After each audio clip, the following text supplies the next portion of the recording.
here. That's fast. That's fast. Hey, good morning, everybody. It's good to see you guys here. Good to have you guys join us online. For the in-group crowd, you guys can ignore me for just a second. Let me make sure you're aware of something in case it happens. Chris mentioned it, but if you came in late, you may not have heard that. We've had a sprinkler malfunction. That's why we're not using that end of the building. So great to have you younger folks in here with us. But what essentially, without giving you all the details, it was a part of the pipe that has frozen with the bitter cold. And so when that thaws, which will happen sometime between now and Tuesday, right, when it warms up, between now and Tuesday, when it thaws, it will activate the sprinklers. We've shut the water off, so it won't sprinkle the building, but it will call the fire department, and it will put an alarm in this building. It's not a fire, and that's going to happen sometime between now and Tuesday, probably not in the next few minutes, but if it does, just stay calm. It's not really a fire. If there really is a fire, we'll let you know, and we'll all get out together. But that may happen in the next few minutes. I didn't want to freak anybody out if that happened. So on to a much more spiritual topic. Back in the first week of December, I went to Colts-Titans game up in Nashville. And that's pretty spiritual, right? And it feels meaningless now because the Colts and Titans are both out of the playoffs watching from a distance. But it was a great game. I mean, it went into overtime. If you remember, there was lots of back and forth. Fans were very engaged. Now, I won't say who won. That would be rude of me to use this platform to say the Colts won. That would be terrible. I won't do that. Would never dream of rubbing that in. But I did learn a couple of really important things that day. First of all, I learned that too much alcohol makes people do stupid things. So if you didn't know that, you've never been to an NFL game or a hockey game or downtown Nashville. But if you go to any of those places, you'll find out that that's absolutely the truth. Second thing I learned is that nobody likes a crowd. I mean, the pedestrian bridge was packed on the way over to and from the game. It's hard to get into the bathroom. It's just crowded everywhere. Everything you do is more complicated. Everywhere you go is more complicated. Nobody likes a crowd. That's true in arenas, certainly, if you've ever been to an arena. It's also true in shopping. Like, you don't like to go shopping when it's just packed out in the mall or packed out at the store. It's even true in church. I saw a study several years ago that it polled just average church-going people and said, what's the ideal size of auditorium crowd for you to worship with on a Sunday morning? And the average person in the seats, the congregation, said somewhere around plus or minus 200. Now, the average pastor wanted like 1,000. That's a whole separate issue. There may be some grandiose stuff there, but nobody likes a crowd. Everybody kind of wants it simpler because nobody really enjoys that. But the third thing I learned is that everything changes once you find your place. Like, going to the game is complicated. It's everything's tricky. You got to find a parking spot. You're way out in there. The crowd's terrible going in. But once you get to your seat, it's kind of cool to be surrounded by a lot of people because you've got your space. You make connections. I made connections that day in the Titans game with different people around me. There were some Colts fans there. I made connections with them. There's some Titans fans. We had some little ribbing back and forth as the game went back and forth. There was one guy down front. I'll put a picture of him up on the screen. He was in our section, an avid Titans fan, and he was, every time there would be a good play for the Titans, he'd get up and cheer, and all the Colts fans would kind of make fun of him, and then he'd make fun of us when it went their direction and all that.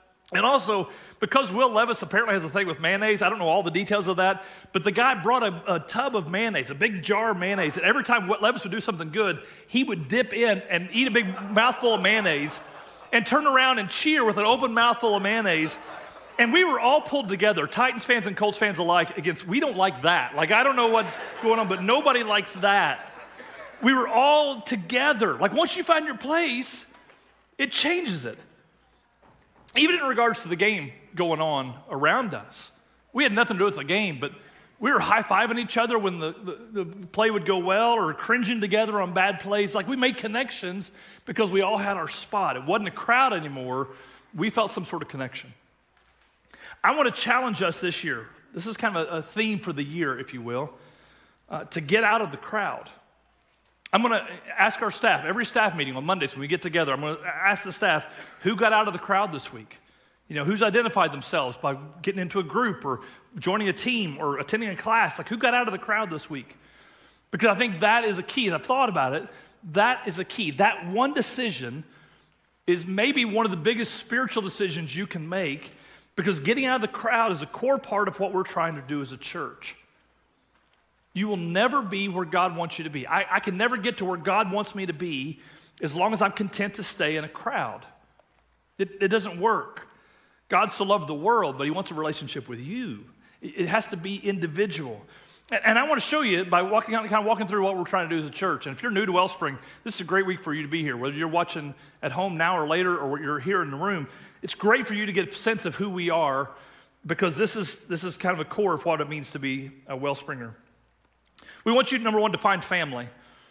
If you don't have a church family, we would love to be that for you. And some of you, I don't want to step on too many toes, maybe a little bit, but not too much. But some of you, whether you're a guest and you're recently new to WellSpring, or some of you who've been around for years and years, some of us are still in the crowd. And you're not in a family because you're in a crowd. You're right next to the family. You're right next to the real thing. But even though you're right next to the real thing, you're not in it because you've allowed yourself to stay in the crowd. You've not allowed yourself to experience what it's like to be part of a family. I saw an interview recently with Rachel McAdams, and she was talking about this plane ride she'd been on where she was apparently just regular seating. She wasn't on a private plane or first class or anything. I think it was early in her career. And she was there in the middle seat, and she said she was trying to hydrate a lot those days, so she's drinking constantly. And so she had to get up a couple of times to go to the bathroom. And the guy right on the aisle beside her, she's in the middle seat, on the aisle seat, was watching The Notebook on the movie there. It had just come out, and he's sitting beside the lead actress in The Notebook, has no idea that he's sitting beside Rachel McAdams. So she's sitting there, and she would have to get up to go to the bathroom, and so she'd make her way across awkwardly, and she said the guy was like, "Get out of the way, I'm watching the movie." As he's sitting beside Rachel McAdams. He has no idea what he's doing. He didn't know it, he didn't realize it, but he didn't experience any kind of starstruckness that he could have had by sitting by the lead actress because he was just oblivious to it. I would say to you that you're designed for a family, to have a circle of people around you who know you, who are known by you, who care about you, not just on the surface level, but genuinely care about you. And as great as this group is, this whole group doesn't genuinely care about, they don't know what's going on in your life. You've got to have a smaller setting for that. People who know you're struggling, even if you don't say it, they can see it on in your face. People who celebrate with you when life goes great because they know you had this achievement at work or you had this breakthrough with your kids. But if you're just in the crowd, even a good crowd like this one, you're never going to experience family, even though you're right next to it. Galatians 6:2 says, share each other's burdens and in this way obey the law of Christ. That means to obey the law of Christ, you've got to be sharing someone else's burdens and someone else has to be sharing yours. And you can't do that in a crowd. But that's what it means to be a Christian. I mean, I think it's a good test to say, am I in a crowd or am I in a family? Ask that question. Recently, this last year, 2023, did you share anybody else's burdens? Did anybody else share yours? If the answer to one or both of those is no, you're in a crowd still. And yet that's what it means to be a Christian. Hebrews 10:25 says, this is not the time to pull away and neglect meeting together, as some have formed the habit of doing. In fact, we should come together even more frequently, eager to encourage and urge each other onward as we anticipate that day dawning. This is such a great sentiment to me for the new year. This is not a time to pull away. This is not a time to insulate yourself in the crowd, as comfortable as that can be. Now is the time to gather, to encourage and urge each other. And that has to be one-on-one. That has to be in smaller settings. That can't be just in a big group because the day is dawning. It's getting closer every year, every moment. Acts 2:42, this is a passage from the early days of the church. It says they devoted themselves to the apostles' teaching and to fellowship, to the breaking of bread and to prayer. I want you to notice that three of those, fellowship, the breaking of bread, which refers to communion, but much more than that. They had a shared meal together. And also to prayer, which was for each other. So fellowship, breaking of bread, and prayer, three of the four are community-based activities. They require getting out of a crowd. You can't do that to a big group. You can't have fellowship with a big group. You can't pray for a big group. You can't have breaking of bread with a big group. It involves finding a smaller setting, a family. So I want to challenge you to do that. Get in a life group if you're not in one already. Join a ministry if you haven't already. Not just so what you can do for the ministry, but you'll get connected to a few people. If a group doesn't work, let's find a ministry for you. Get into a Bible study. All those can be found on the app. If you pull up the app, If you don't have that, we'd love to help you get that. It's free. Go to the app. You can find those things, or go to the connections table out in the lobby, and let's help you find that. We'd love to help you, but you've got to take the step. I mean, help us help you, but you've got to take the step. Some of you watching online right now, I'm talking to this group, but for you, some of you need to hear this. Some of you are at a distance, and so that's why you're not here. Some of you are closer, but because of the weather, you're not here. But you're not connected. You need to be connected at this level. And so if that's you, take that as a hint from God that you need to find a family, to not stay content in the crowd. Because in a crowd, even a good one like this, you're never going to experience what God has for you. And you can be right next to the real thing and miss it. It made me laugh. That guy who was sitting beside Rachel McAdams on the plane, it hit me. He may have heard the same interview. I think it was with Conan O'Brien or something. He may have heard the same interview that I did and laugh at that poor schmuck who was sitting by Rachel McAdams, not realizing it was him. Because he was so oblivious in that moment, he didn't realize that she's actually talking about him. And some of us can hear me talking right now about needing a family, even though we're right next to it, and not realize that God's actually intending that for you. But you're busy with this or busy with that, and you didn't even hear that as something you need to be aware of when I said it. You're right beside it, but you're not experiencing the real thing. If you only related to WellSpring in a crowd, I want you to change that in 2024. Only you can do that. No one else can do that for you. Find a family here. You'll get to the end of 2024. You get to the beginning of 2025, and you'll realize the difference a family makes. But you've got to take the first step. Second, as a church, we want you to know God. I want you to notice this amazing account from Jesus' life in Luke chapter 8. Luke 8:42 says, as Jesus went with Jairus, he was surrounded by the crowds. I love the New Living Translation, the way it landed on this word. He was surrounded by crowds, and a woman in the crowd had suffered for 12 years with constant bleeding, and she could find no cure. Coming up behind Jesus, she touched the fringe of his robe, and immediately the bleeding stopped.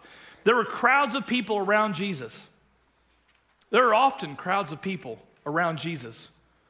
But she found healing, and more than that, a relationship with the living God, because she chose really just kind of mentally to get out of the crowd.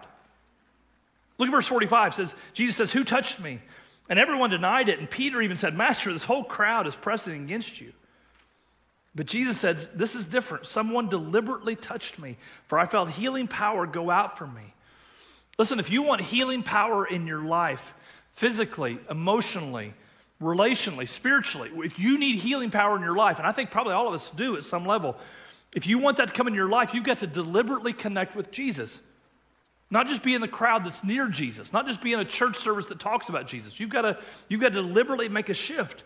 I mean, it's great you're here or great you're watching online, but to connect with the living God, if you want healing, it requires more than just being in a proximity relationship. Luke 8:47 says, when the woman realized that she could not stay hidden, she began to tremble and fell to her knees in front of Jesus, and the whole crowd heard her explain why she had touched him and how she'd been immediately healed.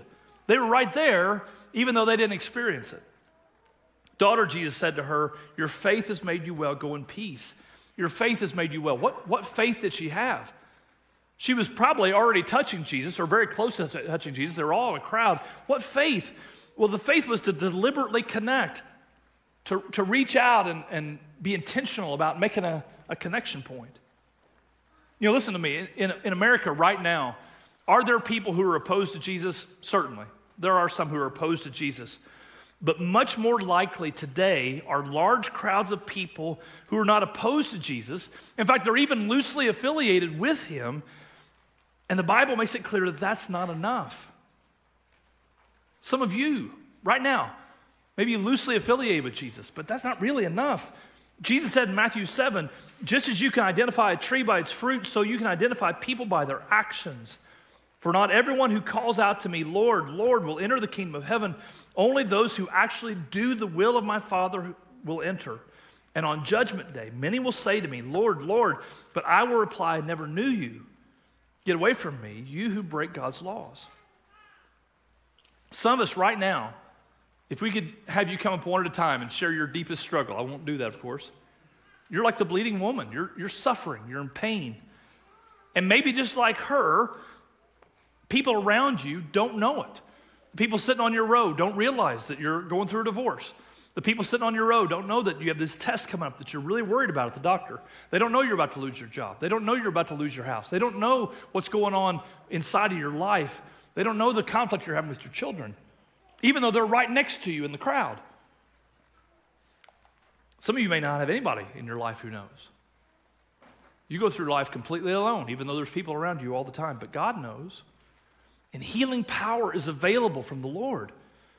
But you have to be more than loosely affiliated with God. You've got to make a deliberate connection.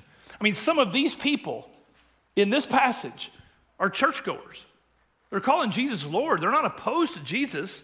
They may be identified as a Christian. That's why they were surprised at judgment. Don't be surprised at judgment. The bleeding woman lowered her pride. She risked embarrassment. She threw caution to the wind. And she deliberately left the crowd. Even though her feet didn't really change that much, she mentally, emotionally, deliberately left the crowd. Physically, nothing changed. She's still in a sea of people, but mentally and emotionally, she left the crowd that day, and the impact of that decision on her life was substantial. Some of you know right now that you've got to get out of the crowd spiritually. To not just know about God, to not just be loosely affiliated with God, but to know Him. To leave the comfort of the crowd and connect with Him personally. To talk to somebody about your faith, to understand what it is that you should do next. And if that's you, I want to invite you after the service. We'll have one of our pastor teams in each of the corners. Find one of us and just find out what it looks like to not be in the crowd anymore with God.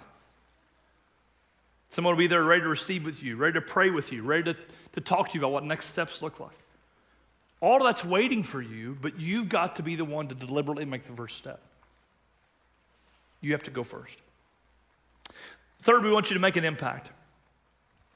I was reminded this week of a quote by Teddy Roosevelt, the president, Teddy Roosevelt, says, "It's not the critic who counts, not the man who points out how the strong man stumbles or where the doer of deeds could have done them better. The credit belongs to the man who's actually in the arena, whose face is marred by dust and sweat and blood, who strives valiantly, who errs, who comes up short again and again, because there is no effort without error and shortcoming. But who does not actually strive to do the deeds, who actually does strive to do the deeds, who knows great enthusiasms, the great devotions, who spends himself in a worthy cause, who at best knows in the end the triumph of high achievement, and who at the worst, if he fails, at least fails while daring greatly, so that his place shall never be with those cold and timid souls who never knew victory nor defeat." Christianity has always been advanced at a root level by the doer of deeds, who dare greatly and strive valiantly, even though they fall short. James 1:22 says, "Do not merely listen to the word and so deceive yourselves, do what it says." Jesus in Matthew 11 said, "The kingdom of heaven has been forcefully advancing, and violent people are attacking it." This has always been how Christianity operated. But today, in our country, many try to carve out a new kind of faith, a faith that involves listening and learning, but no doing. A faith that involves compassion of the heart, but no compassion with the hands. A faith that involves being part of a crowd that attends a church without being part of the group that is the church. And that was never Christ's design. You can look in the Bible from cover to cover. You'll never see an example of that being the picture of the church. So I'm asking us this year to commit to going beyond listening and begin to do and make an impact. You know, it's easy to stay in the crowd that complains about this or complains about that. That's easy. We all can do that. It's much harder to step up and make some little thing better. It's easy to stay in the crowd and complain about the next generation, how they don't do this, and they don't have work ethic, or they don't have this situation, or they're so entitled, or whatever complaint you might want to do. That's easy. It's harder to step up and serve and love and get to know them and walk with them. But that really changes things when you do that. It's easy to stay in the crowd and complain about how the government treats the poor or how they handle abortion. We all can do that easy enough. It's harder to step up and partner with the struggling, or walk along with those who are facing difficult pregnancies, or to enter the chaos of kids in foster care or families in crisis. That's a lot tougher And you can't fix all of those problems, but you can fix something, and that's harder. Christianity has always been advanced at a root level by doers of deeds who strive valiantly, who dare greatly. I'm challenging us to be among them. Step out of the crowd that's just complaining about this is not going right or that should be done differently. Somebody should do something about that. Be that somebody. Be among them who's doing something about it. As our culture gets more and more chaotic, and that's coming, that's here and it's coming, Christ's call becomes ever more clear. As their culture gets darker and darker, our light will shine even brighter. And the call to be light and salt, even more important. And I need us to be among them that's making the impact. But you can't do that in the crowd. You can't be the well-wisher saying, boy, I hope somebody does something about that. You've got to be among the crowd, out of the crowd who says, I'm going to take this small part and I'm going to make this part better. Let me tell you about three guys, actually three families who embody what I'm talking about. In the Bible, the highest office in the church, the chief servants, if you will, is the role of elders. And we have an elder team, a team of elders at WellSpring that I meet with them regularly. I pray with them every week. We gather in this room at 6 o'clock to pray. The staff and I ultimately report to them as a group, and they as a team have shepherded and served WellSpring well for many years. Different people have rotated on that team, but that team has served you diligently and faithfully, and you can be proud of that and thankful for that. And while it's been a stable and consistent group for a lot of years, there are occasionally transitions to that team. And so when new members are added or whatever, we want to let you know about that. And the Bible gives clear expectations for what that role looks like. 1 Timothy 3, verses 1-7, and Titus 1, 5-9 would be a great place for you to look if you're not familiar with what I'm describing. That describes what an elder should look like, what qualifications they should meet. Now, most churches vote for eldership. We do not. If you've not been around us, you may not realize that we don't do that. We don't. One is because you never find voting in the Bible. That's actually not true. There's one time you see voting in the Bible. In the book of Acts, towards the end, Paul said he felt like God was saying we should not sail on to the next city because the storm was coming. But the majority said that we should, and so they did and had a shipwreck. It's not good, the voting record in the Bible. It's just not there. Practically speaking, we don't vote because if we had somebody stand here and say this person should be an elder and you know them and you know they're not qualified, but the majority doesn't know them, right? Everybody doesn't know them. You could have one vote against them. Everybody else says, seems like a nice enough fella, whatever. And they would pass through with flying colors, even though you know something that doesn't line up with 1 Timothy 3 or Titus 1. And your one voice could change all of that. So what we've always done is we've proposed people to be added to the team. And when we've done that, we've given you 30 days to read through these verses, to pray over, does this person line up with this qualification? And if they don't in any way, you let us know. And we would investigate that, and you might save the church a whole lot of problems if that wasn't the case. Larry Gill has been on our elder team for a lot of years. And we appreciate his time and his prayers, his service to the church. And he rotated off the eldership back in December. We didn't make a lot of fanfare about that. We probably should have. And if you know Larry, you know he's going to hate me doing that now, but I'm going to do it anyway. If you know Larry, is Larry in the room, by the way?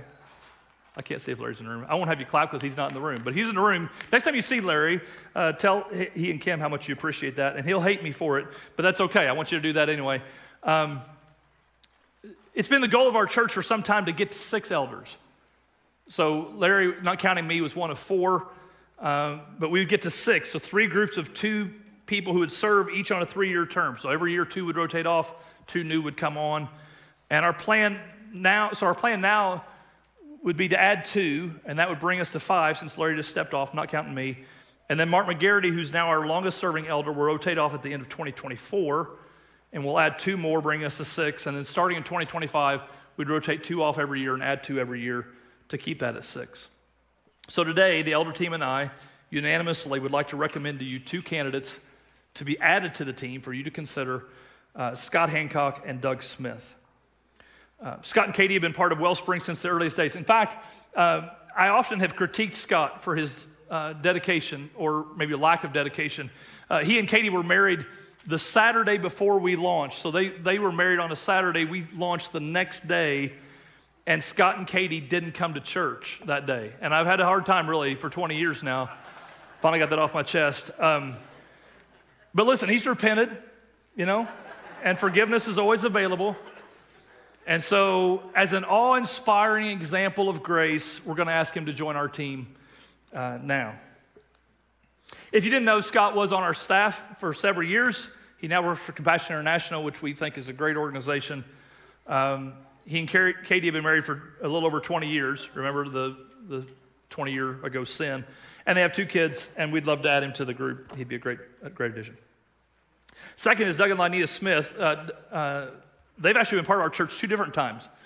They attended WellSpring for several years. Lynetta was even on our staff in a part-time role, and then they moved to Washington State because their soon-to-be-born grandson, Evan, was having some major health situations, and they wanted to be there to help the family. And then both those families moved back to Middle Tennessee a little over a year ago to be closer to the healthcare, Vanderbilt and such for Evan. And they immediately started attending WellSpring again. Doug and Lynetta did.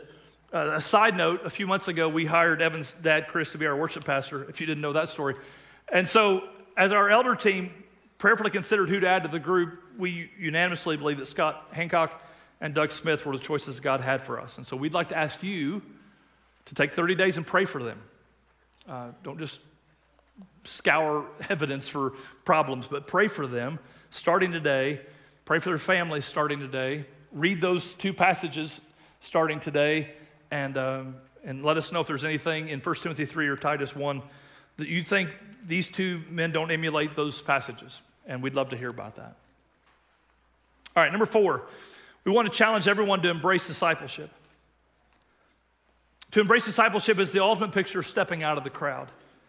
To embrace discipleship is to take responsibility for your own growth and your own ministry, for your own impact. To embrace discipleship in 2024 means to set out to feed yourself spiritually, to get the Word of God more and more into your life, to understand how God has wired you and set out to make an impact with those in your life and the opportunities God gives you. To begin to see yourself as a pastor for those that God brings into your life, in your cubicle or in your neighborhood or on your kids' sports team. Individuals that you see and pray for, not just a member of the crowd at work or the crowd in your neighborhood or the crowd at the field, but you see them as individuals. You know what's going on in their life and you care about them and love them. And God's calling you to pastor them, to reach them with the gospel and to shepherd them as they go through the ups and downs of life. It's all icy roads this week, right? And so a lot of you, you've all driven out today, but you've been driving here and there on the icy roads. If I had been driving this week on an icy road and come behind your daughter who'd slid off the road, and I got out and I got her car back up on the road and her phone had messed up, so I let her use my phone to call you, and I followed her till she got to someplace safe, man, I would think I was a hero, right? I've really gone out of the way to help your daughter. I'm such a good Samaritan. You should really be thankful to me, right? If I'd been driving down and come behind my daughter off the side of the road, I would have done all the same things, but I also would have paid for her car errors, or I would have helped her with the insurance. I would have continued to help, and I wouldn't have thought I did anything. It's my daughter. The difference is owning the responsibility. I'm not helping you with your responsibility. This is my responsibility. And embracing discipleship means owning your faith, owning your mission in the world, owning the opportunities that God puts in your life. It's a picture of owning your faith. Larry, who I just put a picture up on the screen, Larry used to work in a corporate setting. He's retired now, but he used to work in a corporate setting, and then they went and started working for themselves, owned their own business for a while, and now he's retired. But he said when he made the shift from being in a corporate environment to owning his own business, everything changed on the expense account.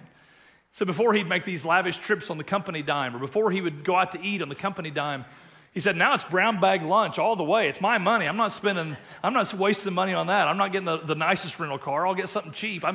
All of it changed because he wasn't working for the company now. He's working for himself. And when you and I begin to see our faith as something that's our faith, it changes the way we approach everything.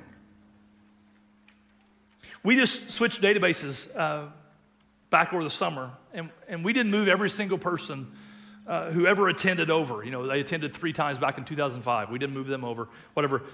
Some people have moved out of the area, or they came once and never came back, but we just switched.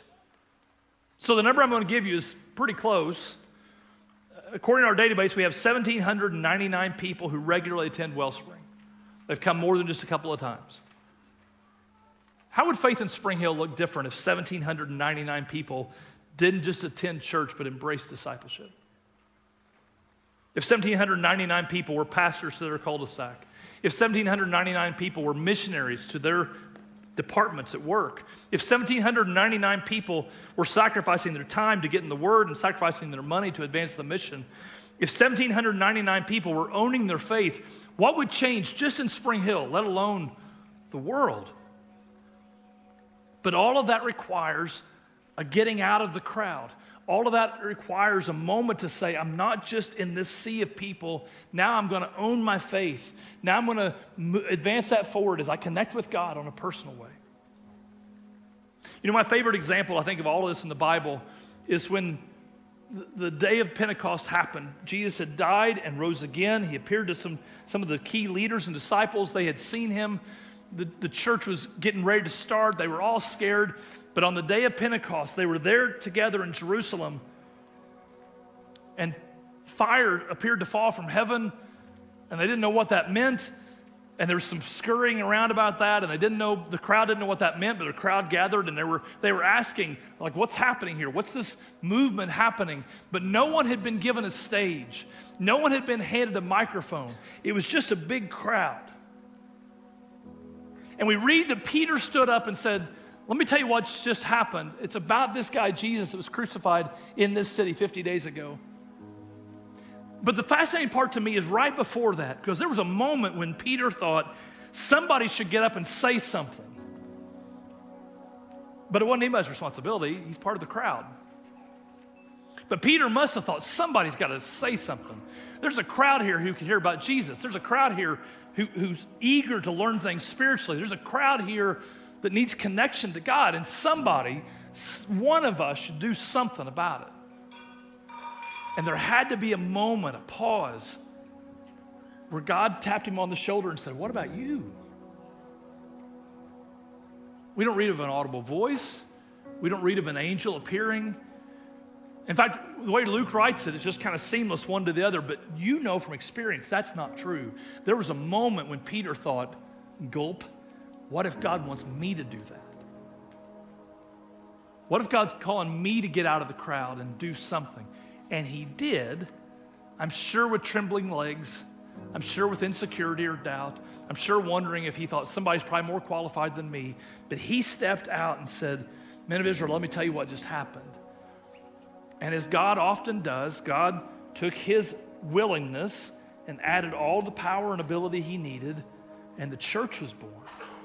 And the fact that we're here today, in many ways, boils back not just to the cross, not just to the empty tomb. It boils back to Peter on that day saying, what if God wants me to do that? What if somebody needs to step out of the crowd and that somebody's me? And with a little bit of insecurity and a little bit of doubt and a little bit of all the reasons why that didn't make the most sense, Peter willingly obeyed, and we're here for that. Because now you and I have a relationship with the Lord because Peter said yes. And I just have to believe the circumstances may be different for you and for me than they were for Peter, but all of us have that moment, maybe right now, where God's saying, what if you took that little piece? You can't do the whole. We can't change the world. You can't change the world, neither can I, but you can change something. And what if God has a little piece for you, and it's the next step for you, and you have all these reasons why that doesn't make sense, and somebody's more qualified, and you shouldn't do it. But what if God's wanting you to do that? And God, just like with Peter, would take your willingness and availability and add all the power and ability you need to do it, and the world would be different. And years from now, somebody, like we can with Peter, could trace their roots of their spiritual life back not just to the cross and empty tomb, but back to this moment when you said yes. That's not theory, that's just the truth. And the only reason you won't know about that moment is if you don't say yes to God when he calls. But one day in heaven, I think God will introduce you to people you've never met who are there because of the moment you said yes. And you'll have all of eternity to get to know them. But you can't do that in a crowd. Neither can I. I want you to bow your head just a moment. God, I pray just now that you would do from here on out what only you can do, that I have no ability to do to a crowd, and that is to speak to individuals. And I pray, God, that individually we would all hear your call for us, not for the group, not for the crowd, but for us. A call to get connected to a family, a call to come to know you personally, a call to begin to make an impact, a call to embrace discipleship. We would hear whatever call you have for us, we would hear the specific version that's not directed to a crowd, but it's directed to us. And as you call, we would say yes. God, we submit to you as clay submits to a potter, as paint submits to a painter's hand. We submit to you. And we ask you to love us and lead us from this moment to where it is you want us to go. And we ask that in the name of Jesus.